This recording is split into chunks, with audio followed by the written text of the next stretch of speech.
में वेजिटेबल्स के प्राइस सुन के घर वाले बोलते हैं हम सब्जियां नहीं पैसे चबा के खाते हैं।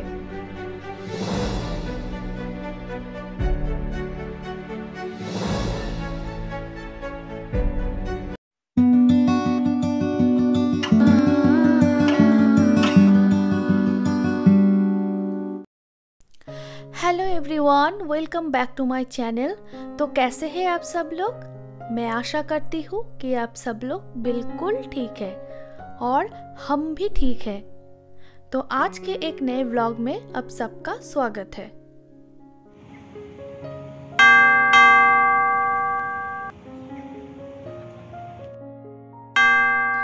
फ्रेंड्स, कभी कभी ऐसा होता है ना कि हम बिना सोचे समझे हम किसी को भी ब्लेम कर बैठते हैं, और ऐसा तो हम अपने घर वालों के साथ भी कभी कभी करते हैं।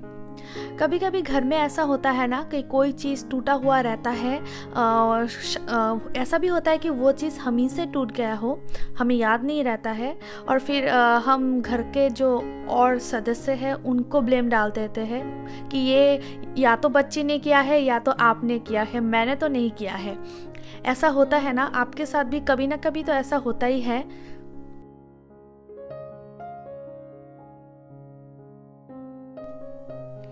तो इस घटना से रिलेटेड मैं आपसे एक कहानी शेयर करूंगी, तो शायद उससे आपको थोड़ा मोटिवेशन मिले, जैसे कि मुझे भी बहुत कुछ सीख मिली है इस कहानी से। तो एक राजा था, उसकी 2 पत्नियां थी, बट राजा को कोई औलाद नहीं हो रहा था।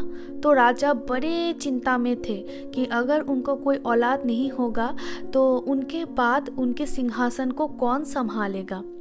तो एक दिन राजा के पास एक साधु बाबा आए। तो साधु बाबा को राजा ने अपनी परेशानियां बताई।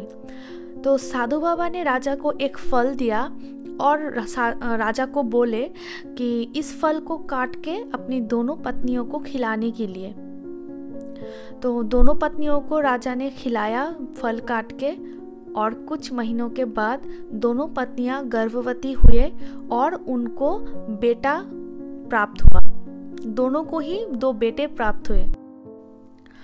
तो उस फल का जो बीज था वो राजा किसी दूर जंगल में जाके फेंक आए, और ऐसा करने के लिए राजा को साधु बाबा ने ही बताया था। तो कुछ सालों बाद उस बीज से एक आम का पेड़ निकला, और उस आम के पेड़ में जो आम आए फल, वो आए काला रंग का फल, काला रंग का आम। तो वो काला रंग का आम देख के सब लोग डर गए, और राजा ने अपनी नगरी में ये घोषित कर दिया कि उस आम के पेड़ से कोई फल तोड़ के नहीं खाएगा, क्योंकि वो आम जहरीला है। तो ऐसा सब लोग मानते थे, और कोई उस मतलब पेड़ से आम तोड़ के कभी किसी ने नहीं खाया। तो उस राह से एक दिन एक आदमी गुजर रहा था जो कि काफ़ी बीमार था। उसको चर्म रोग थे, मतलब स्किन की प्रॉब्लम थी, और वो काफ़ी भूखा भी था। तो उसने बिना सोचे समझे आम के पेड़ से आम तोड़ा और खा लिया, वही काला आम। और वो खाने के बाद जो हुआ वो पूरी नगरी में फैल गया। उस आम को खाने के बाद उस आदमी का जो स्किन प्रॉब्लम था, चर्म रोग था, वो एकदम से ठीक हो गया। वो एक खूबसूरत नौजवान में परिणत हो गया। वो था मिडिल एज का, मतलब उसका एज था 50 के आसपास, बट उसका एज भी कम हो गया, वो युवक बन गया, और उसका स्किन की सारी परेशानियां, सारी प्रॉब्लम वो ख़त्म हो गया। उसको खुद को भी यकीन नहीं हो रहा था कि ये क्या हुआ उसके साथ। तो ये घटना जानने के बाद राजा को काफ़ी दुख हुआ, उनको अपनी गलती का एहसास हुआ। तो आप इस घटना से को कैसे लेंगे, क्या सीख लेंगे, वो मैं आपके ऊपर छोड़ती हूँ, और आप मुझे कमेंट करके बताइए। इस घटना से हम बहुत सारी सीख ले सकते हैं। तो आपने कैसा सीख लिया, आपको क्या लगा इस कहानी से, राजा का क्या गलती थी, तो आप मुझे कमेंट में बताइए।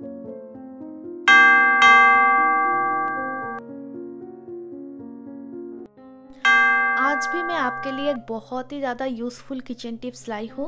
इससे आप खजूर को 6 से 7 महीने के लिए आसानी से स्टोर कर सकते हैं। तो खजूर का जो पिछला हिस्सा होता है ना, एक जिससे कि डंठल के साथ ये जुड़ा रहता है, येलो कलर का पार्ट, उसको हम निकाल लेंगे। तो मेरा ये जो खजूर है ना, इसका वो पार्ट ऑलरेडी निकला हुआ था। तो अभी मैं एक स्ट्रॉ के सहारे इसका जो बीज है वो मैं निकाल लूँगी एक एक करके। तो अभी आपको लग सकता है कि ये तो करने में बहुत टाइम लगता है, बट बिल्कुल नहीं फ्रेंड्स, मेरा वादा है ये, अगर आप इसको करोगे ना तो आपका 10 मिनट में ये काम हो जाएगा। तो ये 10 मिनट अगर आप एक्स्ट्रा काम करोगे तो आप अपने चीज़ को ख़राब होने से आप बचा सकते हैं।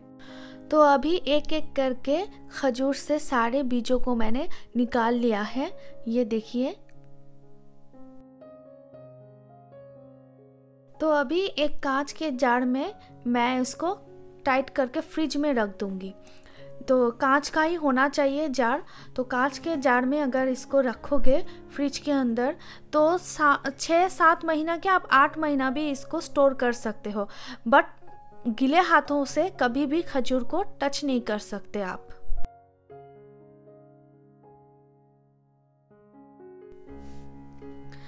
तो अभी करना है लंच, क्योंकि पीहू को स्कूल से लाने के लिए जाना है। Hello everyone, good evening. तो अभी हम डायरेक्ट शाम को मिल रहे हैं। तो पीहू का दूध मैंने तैयार करके रखा है। तो अभी मैं अपने लिए कॉफ़ी बनाऊंगी।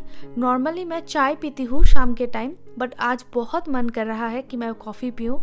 तो अभी मैं अपने लिए कॉफ़ी बनाऊंगी और उसके बाद हम माँ बेटी चलेंगे कहीं बाज़ार में। तो अभी ना मेरा दूध उबल के गिरा है, तो नज़र हटी और दुर्घटना घटी। कॉफ़ी निकालते निकालते दूध उबल के गिर गया है। तो मैं बहुत ही जल्द आपके लिए ऐसा टिप्स लाऊंगी जिससे कि ये दुर्घटना नहीं घटेगा अगर थोड़े टाइम के लिए आपका नज़र हटेगा। तो मैं आशा करती हूँ कि बहुत ही जल्द मैं वो टिप्स आपके साथ शेयर कर पाऊँ।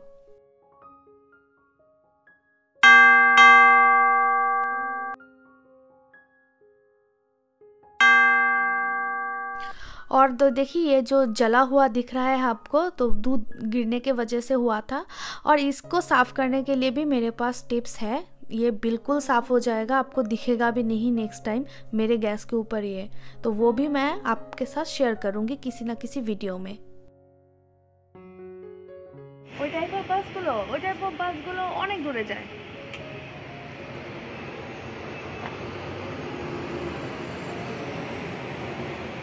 কোথায় যাচ্ছি আমরা? শপে।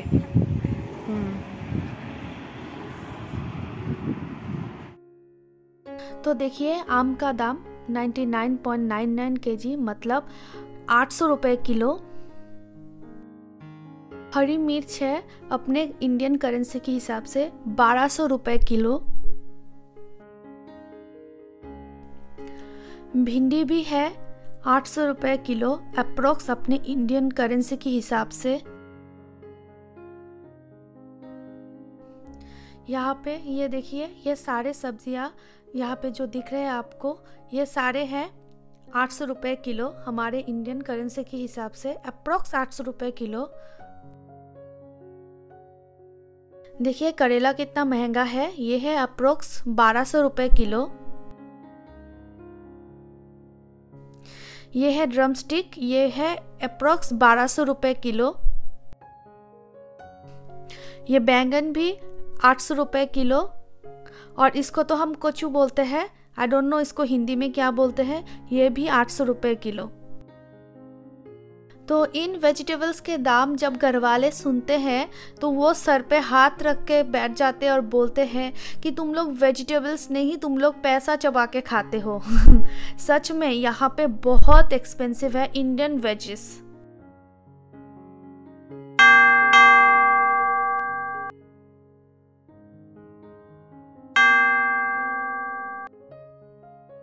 आपने अभी जो पेड़ देखे हैं, तो वो आपने देखा कि पेड़ का जो लीव्स है वो ऑरेंज कलर का हो गया है।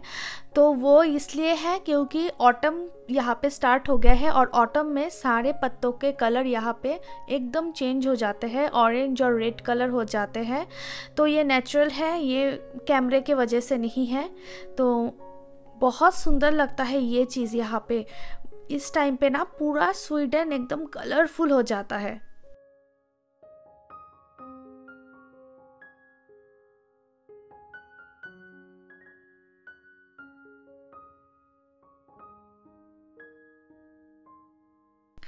तो अभी मुझे एक बहुत ज़रूरी काम से पीहू के फ्रेंड्स के जो रेस्टोरेंट है वहाँ पे आना पड़ा। ये इफ़ाद और फ़ातिमा जो पीहू के फ्रेंड है उन लोगों का ये रेस्टोरेंट है। बहुत ही सुंदर रेस्टोरेंट है ये। तो ये देखिए बच्चे खेल रहे हैं। तो यहाँ पे देखिए इनका पूरा संसार दुकान में लगा हुआ है। बच्चे की खेलने की चीज़ों से लेकर बच्चों की पढ़ाई की बुक्स, कॉपी, पेंसिल सब कुछ दुकान में है। बच्चों के लिए सारी फैसिलिटीज़ दुकान में रखते हैं। तो अच्छा लगता है, बच्चे भी दुकान में बैठ के पढ़ते हैं।